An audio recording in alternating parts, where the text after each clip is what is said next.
Voilà. Alors, quels sont les objectifs du gender?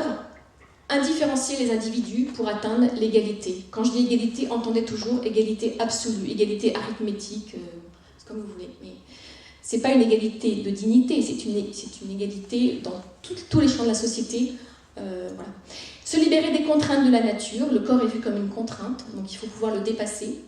Être ce que l'on veut, c'est le pouvoir suprême de l'homme qui peut enfin décider ce qu'il est. Son corps, il l'a reçu, mais c'est une contrainte, donc il va décider d'être ce qu'il est.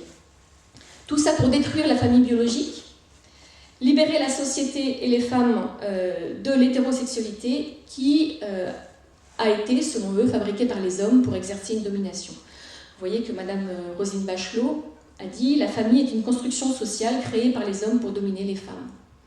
Je précise que le gender, comme vous voyez, traverse les bords politiques. Ce n'est pas une question de gauche, c'est une question qui est également présente à droite. Voilà. Si vous ne me croyez toujours pas, une planche extraite d'une présentation de l'Éducation nationale sur les BCD de l'égalité à destination des enseignants. Vous voyez qu'il est marqué que le genre est un contenu social et arbitraire qui permet d'établir une hiérarchie entre les sexes. Et pour maintenir cette hiérarchie, cette différence entre les sexes, ont été créées la famille et l'école. Voilà. C'est l'Éducation nationale qui affirme cela. Encore quelques citations pour se convaincre qu'on ne rêve pas. L'humanité pourra enfin revenir à sa sexualité perverse, polymorphe. C'est ça le but. Hein.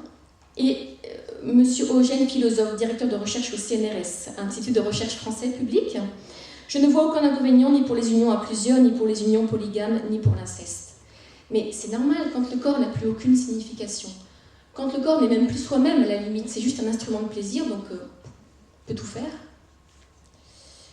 Enfin, dernière citation, la subversion des normes est intrinsèquement liée à la transformation du droit, car c'est par le droit que les normes sont imposées à tous. Donc en fait, ils vont changer les normes, ils vont changer ce que tant d'hommes et de femmes ont considéré que c'était ce qui convenait pour la société, pour le bonheur de l'homme, ils vont le changer par la loi, tout simplement. Et imposer de nouvelles normes. Ça a commencé par la loi Taubira l'année dernière. Alors le gender déteste la nature de la femme, sa capacité à être mère. Et il veut faire, donc je l'ai dit, de la femme un homme comme les autres. Ils veulent en finir avec la division sexuelle du travail dans lequel la femme est mère. Et ils pensent qu'il ne faudrait pas laisser l'option à des femmes de faire le choix de rester au foyer, sinon trop de femmes la choisiraient cette option. Ça montre bien qu'il y a quelque chose de naturel. Voilà, donc il ne faut surtout pas que les femmes aient l'option de rester chez elles, sinon elles le feront. Cas pratique actuel, le projet de loi égalité homme-femme, un amendement a été passé, enfin plutôt une disposition a été votée, qui est la réforme du congé parental. Aujourd'hui, le congé parental, c'est 3 ans. L'un ou l'autre parent peut prendre, par tranche d'1 an, en fait, le congé parental. Donc, ça peut être 1 an le père, 1 an la mère. Bon, il s'avère qu'en général, c'est la femme, 99%, qui prend le congé parental 3 ans. Et bien maintenant, ça ne sera plus possible. S'ils veulent prendre 3 ans, il faudra forcément qu'ils se partagent. La femme prendra 2 ans et demi et l'homme prendra 6 mois. S'il ne prend pas ces 6 mois, ben ça ne sera que 2 ans et demi de congé parental. Vous voyez, avant cette disposition, il y avait égalité. Ils étaient libres, les couples, de choisir. Hein, et puis ils étaient égaux devant cette congé parental. Ça pouvait être le père ou la mère. Et maintenant, la loi va finalement brider la liberté des personnes et aller dans leur vie privée pour les forcer à prendre des congés comme l'État le souhaite, de manière, encore une fois, à terme, à atteindre l'égalité de rôle totale. Bientôt, on sera à 18 mois. Hein, voilà. Donc vous voyez que la loi force l'indifférenciation de l'homme et de la femme.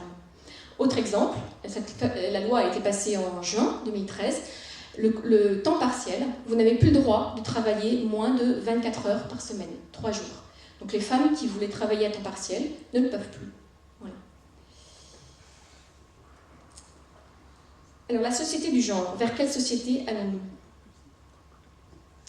C'est une société qui est basée sur les orientations sexuelles qui deviennent le fondement du droit et de l'égalité.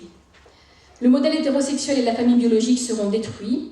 La femme sera enfin libérée de la maternité, considérée comme un handicap et une injustice. Et la femme sera un homme comme les autres. Donc c'est une société asexuée, où toutes les orientations sexuelles sont équivalentes. C'est indifférent qu'on soit une famille avec un homme, une femme, deux hommes, deux femmes. Voilà, c'est ça qu'on présente aux enfants. Dans ce livre, voilà, c'est un livre proposé par un syndicat de professeurs. Donc ça a commencé par la loi Taubira, mariage et adoption pour les couples de même sexe. En fait, la loi Taubira, on a ouvert la porte de la société du genre. Je m'explique. Avant la loi Taubira, tout homme pouvait se marier avec une femme et toute femme pouvait se marier avec un homme. On était à égalité totale. Tous les individus étaient à égalité. Maintenant, on n'est plus dans une société d'hommes ou de femmes. On est entré dans une société d'orientation sexuelle. Donc, on n'est plus des hommes et des femmes, on est des personnes hétérosexuelles ou des personnes homosexuelles, en l'espèce pour la loi Taubira. Et donc, il faut donner l'égalité entre ces personnes. Et donc, c'est le mariage pour les personnes homosexuelles et les personnes hétérosexuelles. On a modifié la définition du mariage pour qu'il y ait égalité entre homosexuels et hétérosexuels. Nous ne sommes plus des hommes et des femmes. Voilà. Donc la loi Taubira, c'est vraiment l'entrée dans cette société du genre. Et maintenant qu'on a ouvert la porte, si on ne fait rien, ça va être la grosse vague qui va rentrer, et ça va être la procréation médicalement assistée pour tous, parce qu'il n'y a pas de raison que la procréation médicalement assistée soit réservée aux couples hommes-femmes infertiles, la gestation pour autrui pour tous, pour que les deux hommes puissent avoir des enfants. Et là, vous voyez à droite, grossesse pour tous. Donc ça, c'est une personne de sexe féminin qui a fait un traitement hormonal pour ressembler, on va dire, avec la barbe et plus de poitrine, à un homme, et puis qui a décidé d'avoir un enfant. Il avait toujours son utérus. Donc c'est en Allemagne que ça s'est passé il y a 6 mois environ, et donc c'est un premier homme-mère, en fait. Un homme-mère. Il pourrait être aussi époux-mère. Voilà, parce qu'en Allemagne, vous pouvez choisir dans votre état civil.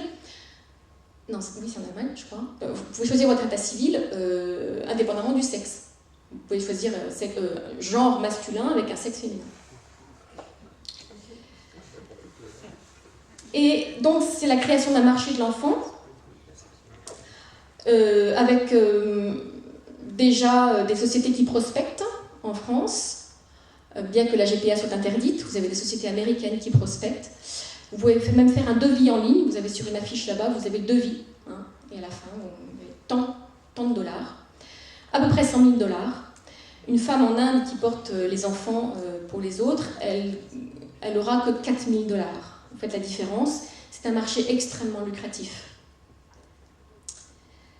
Donc les sociétés américaines qui se prospectent en France aujourd'hui, elles ne sont absolument pas ennuyées par le ministère de la Justice. Absolument pas. Les conséquences du gender, c'est que l'enfant est un dû pour satisfaire le désir des adultes. S'il ne donne pas satisfaction, il sera rejeté. Le gender, en fait, détruit l'homme. Quand on veut effacer les différences, d'autant plus celles liées à la nature, ça mène au conflit. On en verra des exemples. Le gender rejette l'identité féminine, et cette destruction de la femme a des conséquences sur l'homme et sur l'enfant. Les premières victimes seront les enfants qui seront privés délibérément d'un père ou d'une mère. Et ce seront aussi tous les enfants et les jeunes qui seront manipulés par cette idéologie, et notamment à l'école. C'est vraiment une société individualiste poussée à outrance.